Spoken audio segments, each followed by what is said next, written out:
내란 특검의 최종 수사 결과 발표 내용을 정리합니다.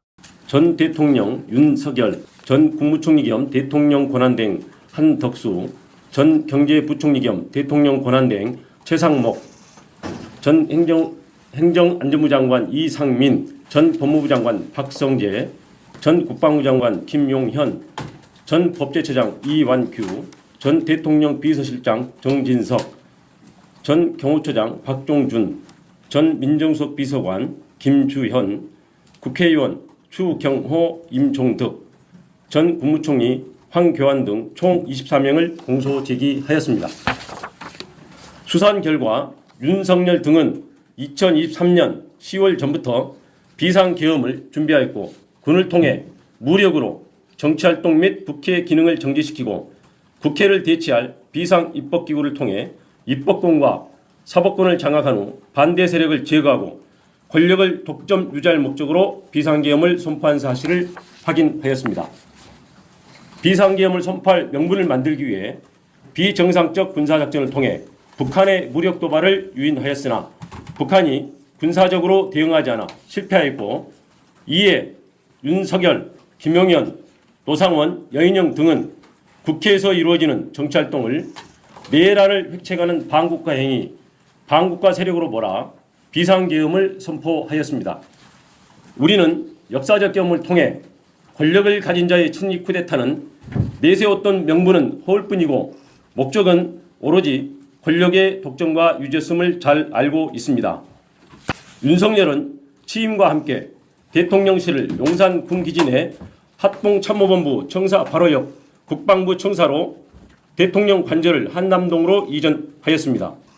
그 결과 대통령이 군 지휘부와 함께 군 기지 내에 위치하게 되었고 대통령과 경호처장 지척에 국방부 장관과 합참의장 공간 등 주요 군 지휘부의 공간이 이치함에 따라 대통령과 군이 밀착되는 여건이 조성되었습니다.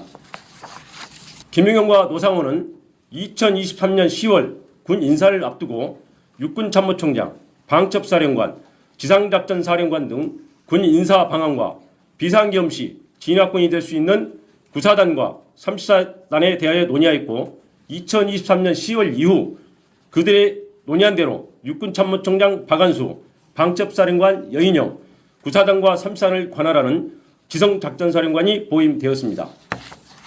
윤석열과 김용현 등은 그 이후 비상계엄 시기를 총선 후로 확정한 후 총선 결과에 상관없이 비상계엄을 결행하되 그 방법을 어찌할 것인가 등을 논의하였고 2024년 3월경부터 안가와 관저 등에서 만찬 등을 통해 비상계엄에 동원할 방첩사령관 여인영, 수방사령관 이진우, 특전사령관 곽종건 등 군사령관들을 상대로 우호적이지 않게 전개되고 있는 정치 상황을 종북 좌파 등에 의한 국가적 이의 상황으로 인식하도록 유인하면서 군이 나서야 된다는 등 비상계엄 필요성에 대한 인식을 공유시키고 비상계엄에 대한 윤석열의 의지를 주지시켰습니다. 그 과정에서 윤석열과 김용현은 2023년 7월 나토 정상회의 참석을 마치고 들린 화해에서 동행한 강호필 합참차장에게 한동훈은 빨갱이다. 군이 참여를 해야 되는 것 아니냐며 한동훈에 대한 적개심과 비상계엄의 필요성을 말하였고 이에 강호필이 국방장관 신원식 합참의장 김명수에게 윤석열의 발언을 보도하자 신원식은 김용현에게 계엄 반대 의사를 강하게 표명하였고 윤석열은 국방장관을 신원식에서 김용현으로 전격 교체하였습니다. 국방장관이 교체되자 야당은 비상계엄 선포를 강하게 제기하였고 대통령실, 김용현, 국무총리 한덕수는 거짓선동, 정치선동, 있어서도 안 되고 있을 수 없다며 비상계엄 가능성을 일축하였습니다. 그러나 김용현과 함께 비상계엄을 준비한 노상원은 2024년 9월 9일 정보사 관계자를 직접 접촉하여 특수요원 중 사격 잘하고 폭파 잘하는 요원 7, 8명 선발을 요청하는 등 인력 자출을 시작하였습니다. 총선에서 민주당 압승했고 그러자 계엄 명분을 이제 억지로 만들어내야 했던 거예요. 그래서 북한 도발을 유도하려고 했다는 것이다. 이 영상도 봅시다. 적 행동이 먼저임, 전시 또는 경찰력으로 통제 불가 상황이 와야 함, 단기간에 효과를 볼 수 있는 천재 이루의 기회를 찾아서 공략, 불안정 상황을 만들거나 또는 만들어진 기회를 잡아야 체면이 손상되어 대응할 수밖에 없는 타겟팅 등 여인영의 휴대폰 메모와 관련자들 진술을 통해 윤석열, 김용현, 여인영이 비상계엄 선포의 명분을 만들기 위해 북한의 무력 도발을 위할 목적으로 2024년 10월부터 다양한 비정상적 군사작전을 실행한 사실을 확인할 수 있습니다. 그러나 합참의 소극적 태도, 우크라이나 파병 등으로 북한이 무력 대응에 응하지 않아 비상계엄 명분 확보에 성공하지 못하였고, 이에 윤석열 등은 당시 정치 상황을 활용하여 행정과 사법 기능 마비 등 계엄 선포 사유가 없음에도 야당의 입법 및 공직자 탄핵과 예산 편성을 행정과 사법 기능을 마비시키는 내란에 해당하는 반국가 행위로 몰아 반국가 세력을 신속히 척결한다는 명분으로 2024년 12월 3일 심야에 비상계엄을 선포한 것입니다.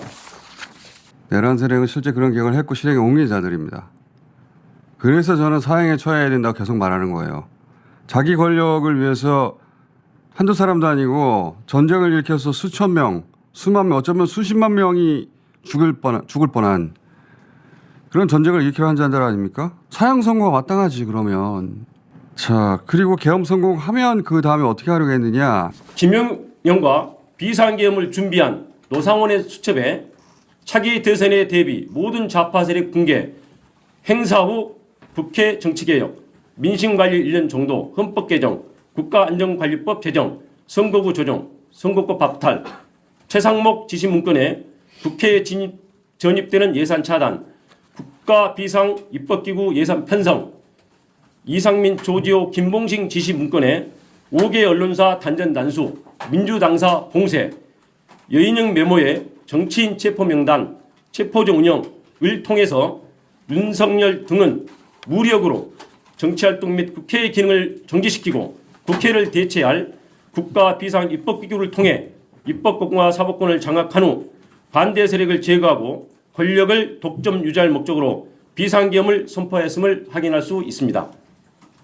검찰총장 재직 시 집권당과 대립하다가 검찰총장직에서 물러나 2021년 6월 29일 대통령 출마 선언을 하면서 집권당을 거대 의석을 가지고 자유와 법치를 부정하는 세력으로 규정한 윤석열은 2022년 11월 25일 국민의힘 지도부와 하는 만찬 자리에서 비상대권이 있다, 총살당하는 한이 있더라도 싹 쓸어버리겠다 라며 정치적 반대 세력에 대한 적대감을 드러낸 사실이 있고, 2024년 7월 강호필 합참 차장에게 자신이 법무부 장관으로 임명하였던 국민의힘 당대표 한동훈을 빨갱이다 라고 말하고, 2024년 10월 1일 군사령관들과의 만찬 자리에서는 한동훈을 잡아오라, 총으로 쏴 죽이겠다 라고 말하였으며 마음에 들지 않는 법관을 체포하려 하였습니다. 이러한 사실을 통해 윤석열이 신념에 따른 것이 아니라 자신을 거스르거나 반대하는 사람을 반국가 세력으로 몰아 비상계엄을 통해 제거하려 한 사실을 확인할 수 있습니다. 확실한 것은 확인할 수 있다고 문장을 맺어요. 그러니까 기존 국회는 해산하고 그리고 민주당, 조국당 다 잡아갔겠죠. 대신에 비상입법기구 만들어서 자기들이 원하는 법을 막 만드는 거예요. 그런데 민심관리 1년 정도 한 다음에 아예 헌법을 개정해서 영구집권 체제를 만들었겠죠. 그런 후에 김건희가 대통령이 됐을 겁니다. 심지어 윤석열 등은 비상계엄과 국회 기능 정지의 명분을 만들기 위해 선관위의 무장 군인을 진입시키고 범죄 수사와 전혀 관련 없는 대북 작전을 수행하는 정보사 요원을 중심으로 수사단을 만들어 2024년 4월 총선 결과가 반대 세력에 의한 부정선거라고 조작하기 위해 그에 사용할 목적으로 사전에 야구방망이, 송곳, 망치 등 도기를 준비하기도 하였습니다. 우리 국민은 1980년 전두환 노태우 세력의 합수부가 권력 찬탈의 명분을 만들기 위해 반대 세력을 영장 없이 체포 감금하고 고문으로 사건을 조작한 역사를 생생히 기억하고 있습니다.